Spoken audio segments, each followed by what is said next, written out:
Febi coba cari surat Al-Ahzab ayat 9. Sama artinya, Pak? Ya, artinya sekalian coba.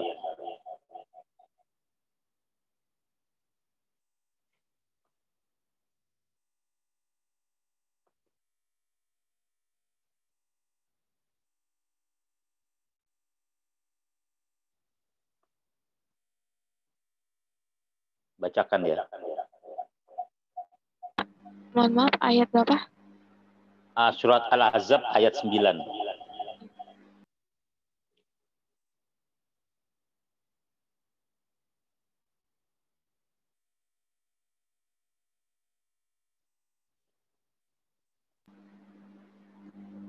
A'udzu billahi minasyaitonir rajim. Bismillahirrahmanirrahim.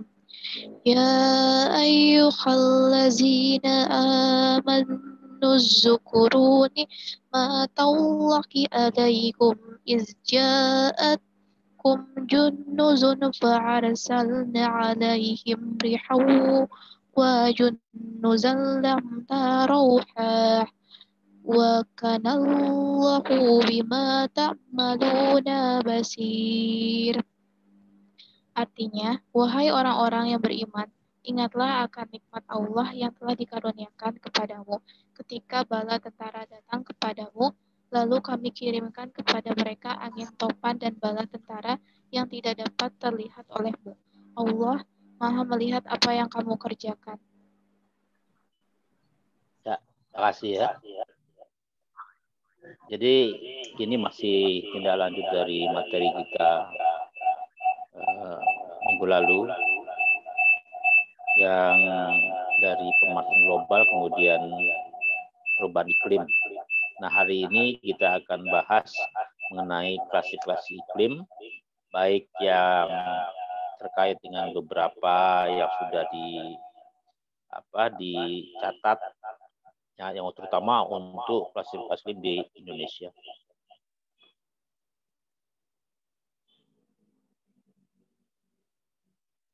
Ketua kelas Ahmad Rian sudah hadir belum? Belum, Pak. Ya. Nanti kemungkinan kalau nanti terputus kita lanjut ya, kita buat lagi itu linknya. Dan kalau nanti misalnya ada yang sudah siap tugas mengenai kelompok 1 atau kelompok 2, infokan via WA ke Bapak. Dan presentasinya bisa dalam bentuk PPT atau langsung. Saya coba share screen.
Sudah kelihatan, Pak?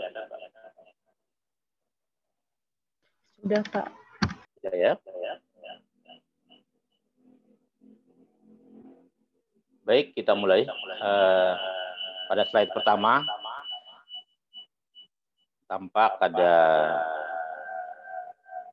suatu jalur, ya kan, di daerah antara Bogor, Jakarta, di daerah Jagorawi, ya. Nah, di sini kelihatan bahwa di satu sisi ada daerah pertanian, kemudian di sisi lain mungkin ada penduduk segala macam.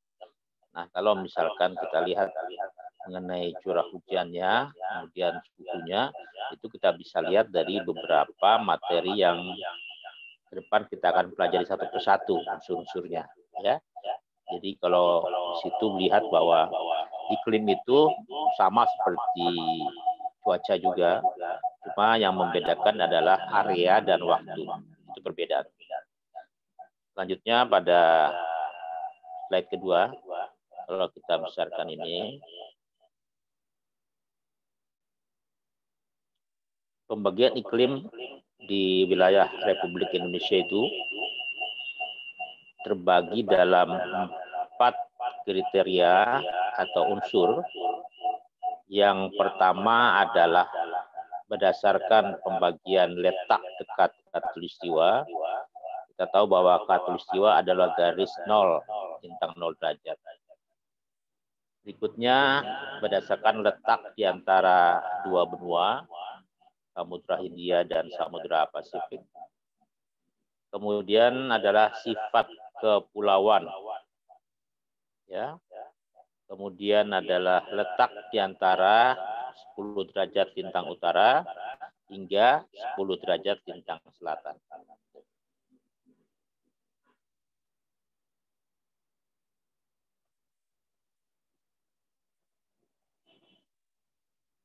Untuk letak khatulistiwa itu terbagi lagi oleh, ya kan, kondisi, mungkin di sini kelihatan ada tulisan berupa panas, ya. Jadi kalau misalkan kita melihat daripada temperatur, kondisi cuaca itu diakibatkan adanya suatu garis yang disebut dengan DKAT. DKAT artinya daerah konvergensi antar panas. Nah, konvergensi itu mengacu kepada wilayah panas. Kemudian perbedaan suhu karena ketinggian. Contoh, misalkan di wilayah Jakarta, umumnya 26 derajat sampai 28 derajat Celcius. Kemudian pada saat kita mau pergi ke puncak, ketinggian yang lebih tinggi itu akan berakibat menurunnya suhu. Setiap kenaikan 100 meter akan turun suhu 0,6 derajat, ya. Kemudian ada perbedaan suhu permukaan. Seperti misalkan di daerah Jakarta, seperti tadi Bapak sebutkan, 26 derajat, tapi di daerah Cipanas kemungkinan misalnya 25 atau 24,7 misalnya. Lalu juga yang mempengaruhi panas adalah arus laut, ya. Unsur kedua, letak di antara dua benua itu adanya angin musim. Ya. Angin musim yang kemarin kita pelajari ada dua, angin baratan yang berhembus dari wilayah Asia, kemudian angin timuran yang berhembus dari benua Australia. Angin musim terbagi dua, yakni gerakan yang utama, kemudian gerakan setempat. Nah, gerakan utama seperti tadi yang beri contoh, angin yang dari baratan lautan, kemudian juga gerakan angin di wilayah-wilayah lapisan permukaan. Nah, bisa juga gerakan setempat, contoh angin gunung, angin lembah, angin darat, angin laut. Seperti itu. Kemudian dari angin musim itu, ya kan, kita beralih juga dengan kondisi kelembaban, ya. Kelembaban di wilayah Indonesia, kelembaban menurut ketinggian. Jadi setiap misalnya kenaikan derajat 10-100 meter, maka kelembabannya mungkin akan berubah, ya. Kemudian kelembaban musiman, artinya pada musim hujan lebih banyak, ya kan, atau lebih tinggi kelembabannya dibandingkan pada musim kemarau. Sedangkan untuk letak, ya, bahwa Indonesia itu bebas dengan angin topan, seperti misalkan siklon tropis kemarin yang namanya Goni atau Pampo, ya. Jadi bebas dari siklon tropis atau wilayah doldrum. Jadi adanya gangguan.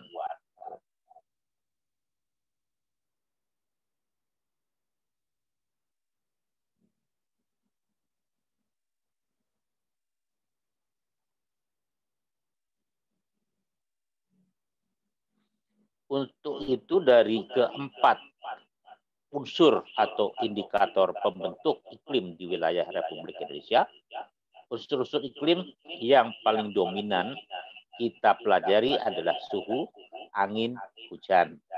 Nah, dari ketiganya itu nanti kita analisa dan kita klasifikasi.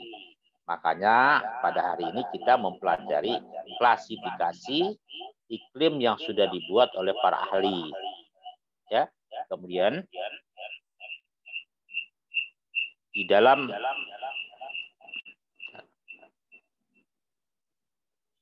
antara analisa dan klasifikasi itu ada arah target kita adalah realisasi atau pengeterapan, jadi aplikasi dari iklim Indonesia. Bapak kemarin memberi contoh ya ke WA, kalian itu iklim Pulau Bali. Sudah lihat belum? Contoh iklim Bali.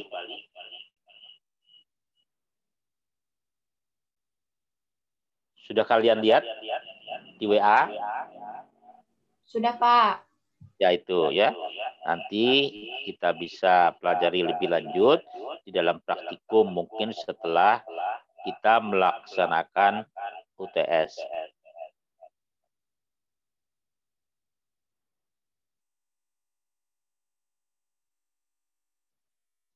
Selanjutnya,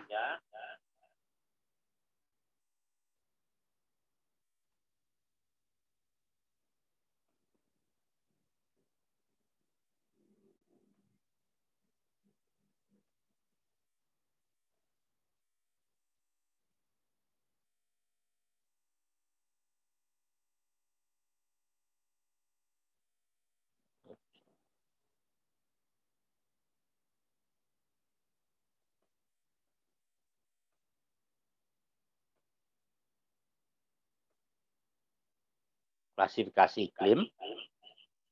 Iklim merupakan gabungan berbagai kondisi cuaca sehari-hari atau merupakan rata-rata cuaca. Jadi diambil kesimpulan statistik cuaca. Anasir iklim sama dengan anasir cuaca untuk mencari harga rata-rata tergantung kebutuhan dan keadaan.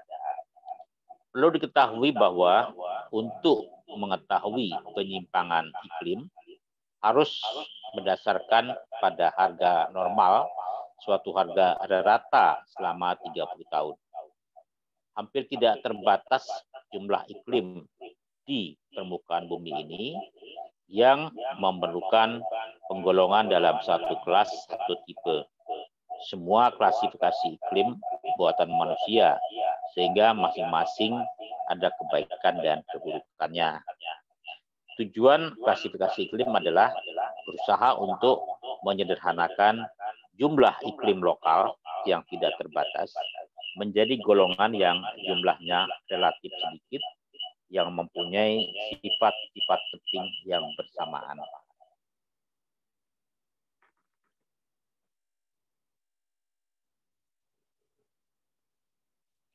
Beberapa penggolongan iklim Pertama, klasifikasi dengan dasar temperatur. Klasifikasi yang dibuat pada zaman Yunani, daerah tropika, sedang, dan kutub. Jadi berdasarkan temperatur ada 3 ya, Mbak.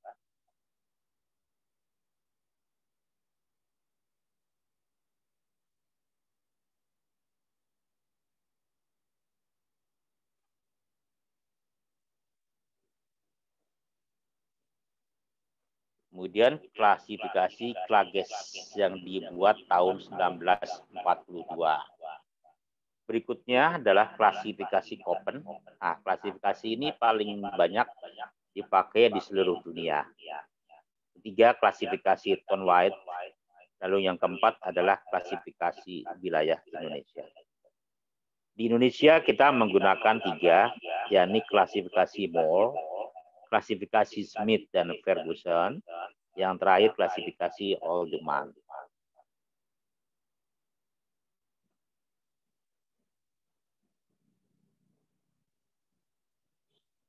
Terus bagaimana hubungan iklim dan lingkungan? Banyak sekali, ya kan, iklim itu sangat berperan di dalam sektor-sektor seperti pertanian, hama penyakit tumbuhan, sumber daya air, kemudian agihan vegetasi dan jenis tanah, serta iklim dan ternak. Kita coba bahas mengenai klasifikasi berdasarkan temperatur. Klasifikasi pada zaman Yunani ada 3 daerah, yakni tropika, kemudian wilayah sedang, dan wilayah kutub. Daerah tropika ditandai dengan tidak ada musim dingin, temperatur terus-menerus tinggi. Sedangkan daerah sedang, di sini ada musim yang berbeda dengan tegas. Satu musim panas atau hangat, lainnya sejuk dan dingin. Untuk daerah kutub disebut dengan iklim kutub, baik di wilayah utara, kutub utara, maupun kutub selatan, tidak ada musim panas, temperatur rendah. Selanjutnya klasifikasi Klages yang dibuat tahun 1942, ada 5 daerah. Yang pertama daerah tropika dengan rata-rata temperatur lebih besar dari 20 derajat Celcius. Daerah subtropika antara 4 hingga 11 bulan, ya, itu mengenai hujannya, sedangkan temperaturnya adalah, tadi 4-11 bulan, temperaturnya lebih dari 20 derajat Celcius, ya. Kemudian daerah sedang 4 hingga 12 bulan, temperaturnya antara 10 hingga 20 derajat Celcius. Untuk daerah dingin 1 hingga 4 bulan, temperaturnya antara 10 hingga 20 derajat Celcius, dan yang lainnya kurang dari 10 derajat Celcius.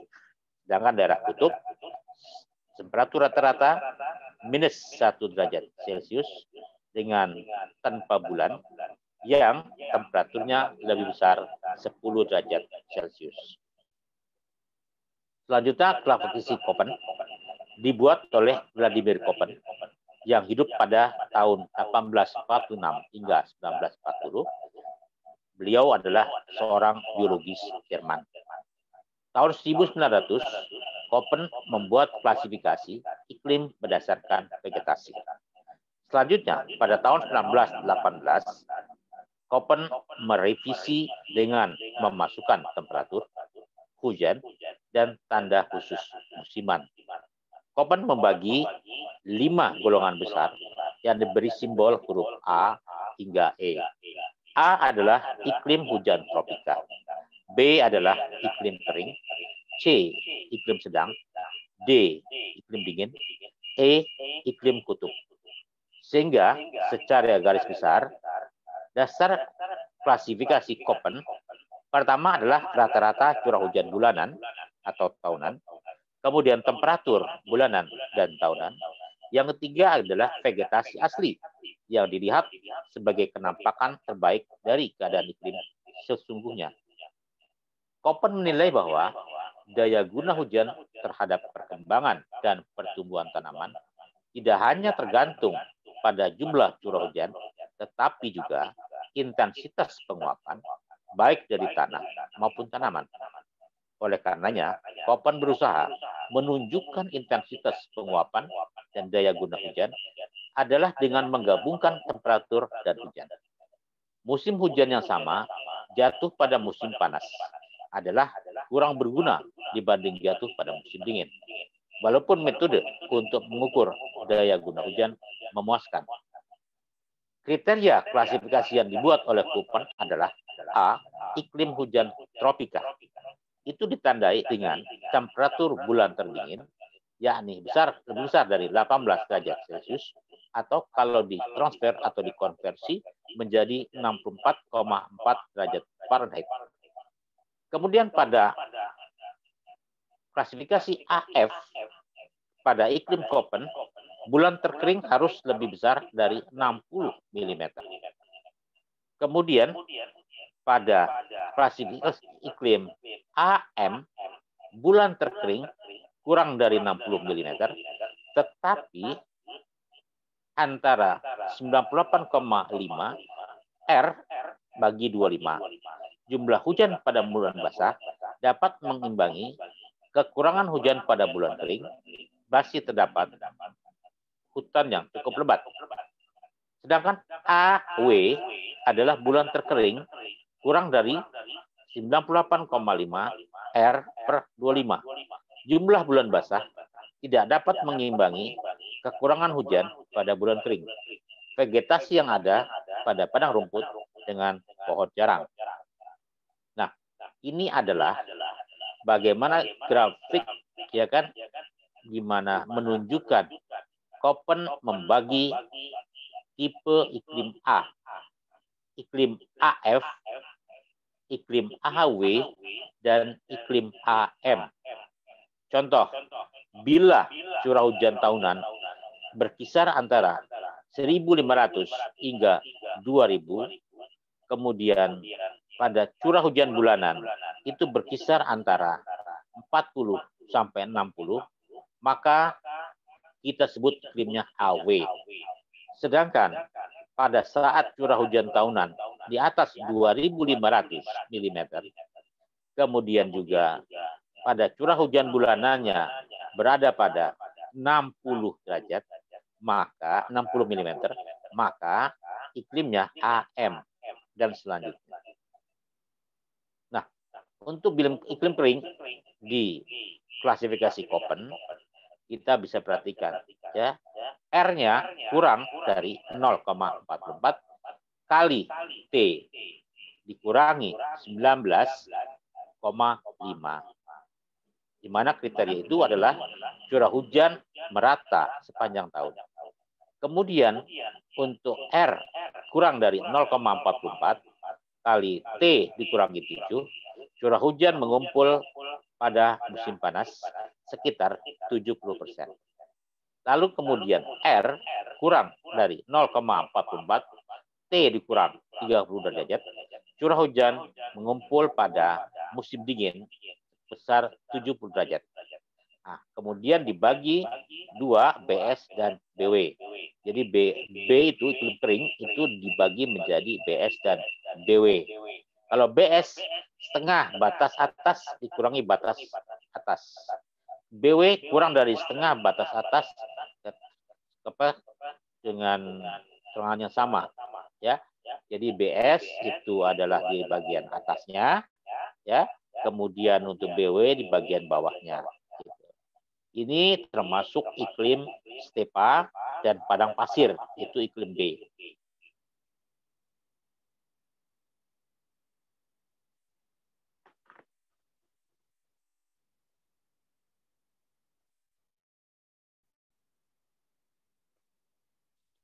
Sedangkan untuk iklim sedang atau iklim C, kriterianya adalah temperatur bulan terdingin harus lebih besar dari -3 derajat Celcius dan kurang dari 18 derajat Celcius. Temperatur bulan terbatas lebih besar dari 10 derajat Celcius. C-nya itu terbagi lagi menjadi CS, CW, dan F. CS ditandai dengan pada musim panas kering jumlah curah hujan terkering pada musim panas kurang dari sepertiga jumlah hujan terbasah pada musim dingin. Kemudian CW, pada musim dingin kering dan musim panas lembab, jumlah hujan terkering pada musim dingin kurang dari 1/10 jumlah hujan terbasah pada musim panas. Sedangkan iklim CF selalu lembab sepanjang tahun. Tidak dijumpai keadaan S dan W. Curah hujan lebih besar 30 mm. A, T, rata bulan terpanas lebih besar sama dengan 22 derajat Celcius. B, T, rata untuk 4 bulan lebih besar atau sama dengan 10 derajat Celcius, dan T, bulan terpanas kurang dari 20 derajat Celcius. C, T, rata 1 sampai 3 bulan lebih besar atau sama dengan 10 derajat Celcius, dan temperatur bulan terpanas kurang dari 22 derajat Celcius. Ya, pembagian daripada iklim sedang CSA, CSB, CWA, CWB, CFA, CFB, CFC. Nah, untuk CSA itu daerah pedalaman. CSB daerah pantai atau marine. CWA subtropika musiman. CWB tropika lahan tinggi. Kemudian CFA subtropika lembab.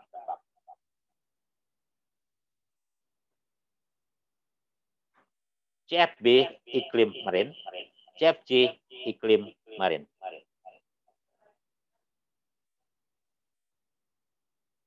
Untuk D, iklim dingin, rata-rata temperatur bulan terpanas lebih besar dari 10 derajat Celcius dan terdingin kurang dari minus 3 derajat Celcius.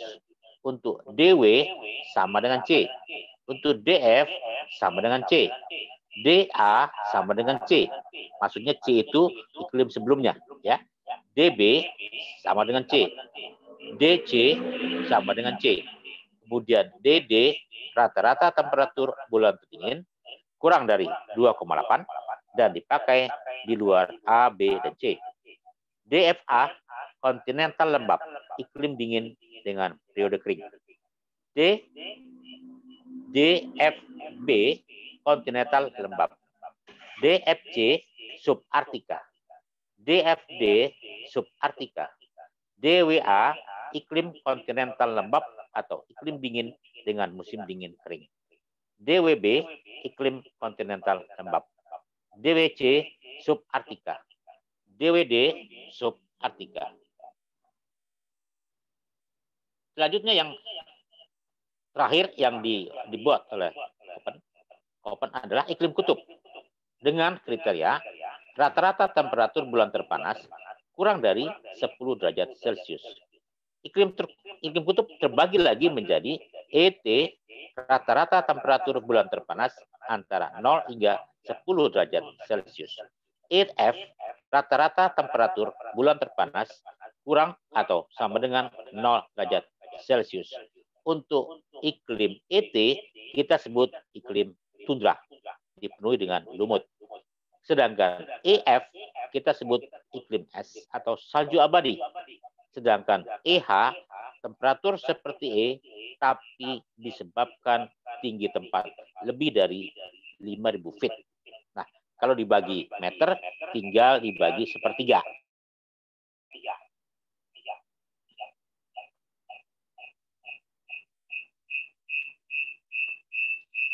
Selanjutnya, kita bahas mengenai klasifikasi iklim Tom White.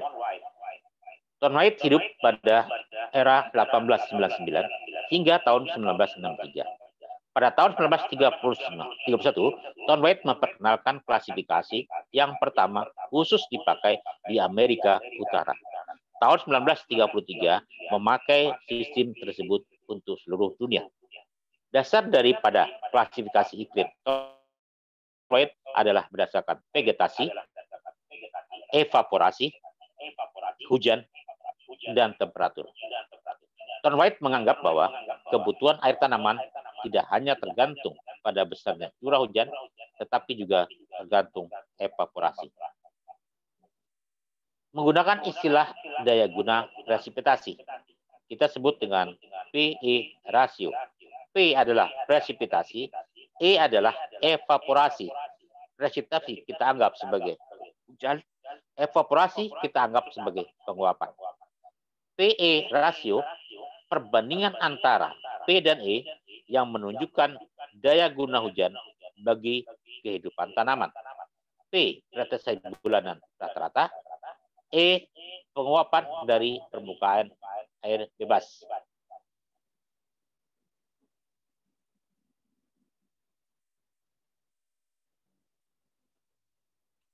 P rasio itu perhitungannya 115 dibagi T kurang 10 kali P pangkat 10 per 9. PE indeks sigma, batas antara N1 hingga 12 itu adalah bulanan maksudnya sampai tahun setahun. 115 dibagi T-10 kali P kemudian pangkat 10 per 9 kali N. P, presentasi rata bulanan dalam inci. T, temperatur rata bulanan dalam derajat Fahrenheit. Simbol. A, golongan lembab basah. Ciri vegetasi hutan hujan. P indeks lebih besar sama dengan 128. Kemudian simbol B adalah lembab. Ciri vegetasi hutan. P indeks antara 64 hingga 127. C adalah agak lembab. Kemudian ciri vegetasi padang rumput. P indeksnya 32 hingga 63. D adalah agak kering. Ciri vegetasi stepa. P indeks 16 hingga 31. Kemudian E adalah golongan lembab kering. Ciri vegetasi gurun pasir. P indeks kurang dari 16. Nah, ini juga pembagian daripada Thorndike yang memberikan hubungan antara temperatur dan evaporasi. Nah, ini juga pembagian berdasarkan daripada PE indeks ya, didapatkan beberapa iklim ya, ada 32 yang berdasarkan daripada agian hujan musiman.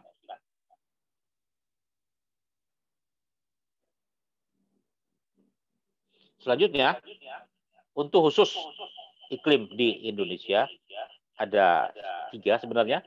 Yang pertama kita bahas adalah MOR. MOR lahir 1933.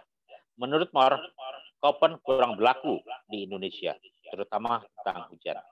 MOR mencoba presipitasi dan evaporasi sebagai indikasi khusus daerah tropika.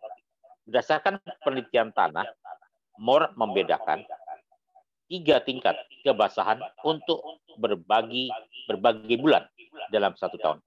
Bulan basah dicirikan dengan curah hujan lebih besar 100 mm atau curah hujan lebih besar dari evaporasi. Bulan lembab dicirikan antara 60 lebih besar dari 60 sama dengan 60, lebih kecil dari 100 mm curah hujan dan evaporasi. Curah hujan untuk bulan kering kurang dari 60 mm berdasarkan curah hujan dan evaporasi.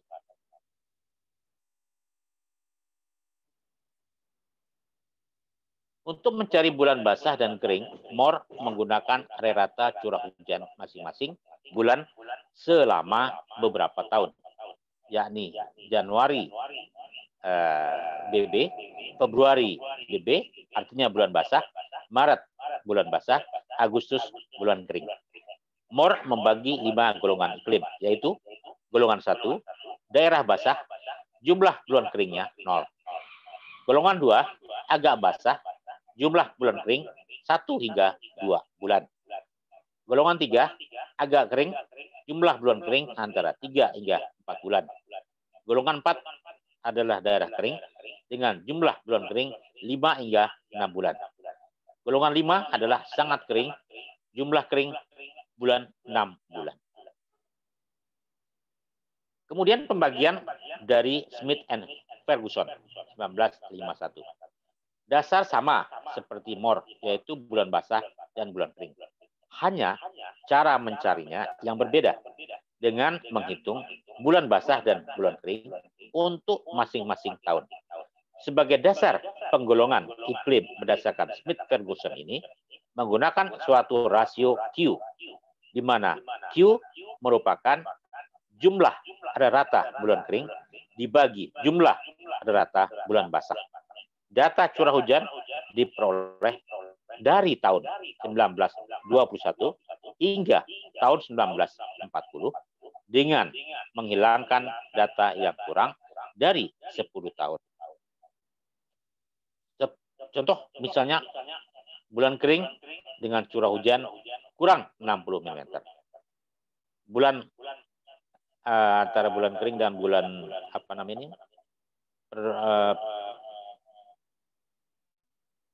peralihan sebenarnya ini, yaitu antara curah hujan 60 hingga 100 mm. Sedangkan bulan basah curah hujannya lebih dari 100 mm. Nah, itu BL itu mungkin peralihan ya.